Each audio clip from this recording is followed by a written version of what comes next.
کہتے ہیں شیطان موسیٰ علیہ السلام کے پاس گیا اور کہا کہ اللہ سے پوچھیں آپ کہ میں اگر توبہ کروں تو میری توبہ قبول ہوگی؟ میں نے آدم کو سجدے سے انکار کیا تھا، میں نے گناہ کیا، آج میں توبہ کروں تو موسیٰ علیہ السلام نے اللہ سے پوچھا، اللہ نے کہا ضرور ہوگی توبہ قبول۔ شیطان بڑا خوش ہو گیا، زبردست بھائی توبہ بھی قبول ہو رہی ہے میری بھی، اتنے لوگوں کو جہنم میں پھینکوا دیا پھر بھی توبہ قبول ہو رہی ہے۔ تو شیطان نے موسیٰ علیہ السلام سے کہا کہ ٹھیک ہے بتائیں 2 رکعت پڑھ کے کیا کون سی دعا مانگوں؟ 2 رکعت پڑھوں اور دعا مانگوں کہ اللہ کون سے الفاظ کہوں جس سے توبہ قبول ہوگی؟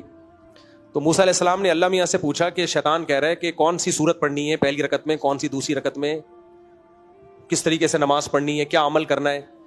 تو اللہ میاں نے فرمایا کہ کچھ بھی نہیں کرنا، آدم کو سجدے کا حکم دیا تھا، اب آدم تو ہے نہیں، ان کی قبر ہے، قبر کو جا کے سجدہ کر لے۔ تو شیطان نے کہا یہ تو نہیں ہو سکتا بھائی، پہلے زندہ تھے میں نے سجدہ نہیں کیا، اب میں قبر کو کروں، یہ تو میری بہت زیادہ انسلٹ ہے۔ تو اس سے پتہ چلتا ہے شیطان توبہ کرنے کے لیے تیار ہے نہیں، تو اس لیے یہ اللہ کے علم میں تھا، یہ ایسا اکڑا ہوا ہے یہ نہیں مانے گا، یہ توبہ نہیں کرے گا۔ تو توبہ تو شیطان کی بھی قبول ہوگی لیکن کرے گا نہیں، وہ اللہ کے علم میں ہے۔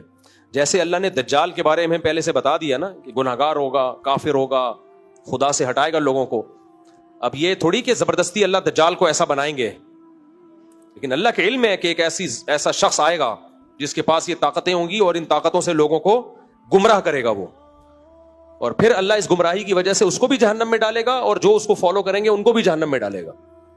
تو یہ اللہ کا علم ہے، تو اللہ نے اپنے علم کے حساب سے ہمیں ایک بات بتا دی۔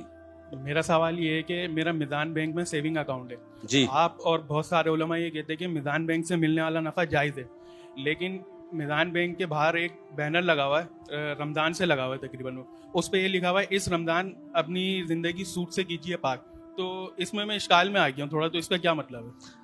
وہ سود سے کیجیے پاک کا مطلب ان کا یہ ہے کہ میزان بینک میں اکاؤنٹ کھولیں آپ، یہ مطلب نہیں ہے کہ وہ سود ہم دے رہے ہیں تو اس کو پاک کریں، ان کا مطلب یہ ہے کہ ہمارے یہاں اکاؤنٹ کھولیں تاکہ پروفٹ، کیونکہ وہ خود بھی تو پروفٹ رکھتے ہیں نا، وہ تو کمرشل ادارہ ہے نا، ایک وہ لوگوں کے ساتھ تعاون کے لیے تھوڑی بنا ہے، وہ تو پیسے کمانے کے لیے بنا ہے، تو وہ کہتے ہیں دوسرے بینکوں سے اکاؤنٹ ختم کر کے ہمارے پاس اکاؤنٹ کھولو تاکہ سود کے گناہ سے بچو۔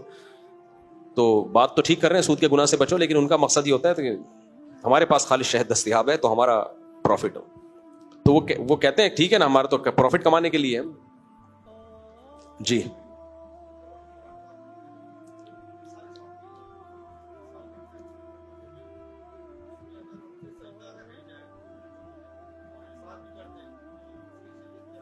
نہیں، آپ قرآن پڑھ کے اصال ثواب کرتے ہیں تو ٹھیک ہے جائز ہے، اگر سردہ رہ جائے تو اس کا اس اصال ثواب پہ کوئی فرق نہیں پڑے گا، وہ سردہ واجب ہے، کر لینا چاہیے۔ جی ہاں بعد میں کر سکتے ہیں۔ جی جی، اور بس آخری سوال لے لیتے ہیں، لاسٹ کوشچن، یہ بچہ پوچھ رہا ہے کافی دیر سے یار، جی بچے کو دے دو بس، لاسٹ کوشچن۔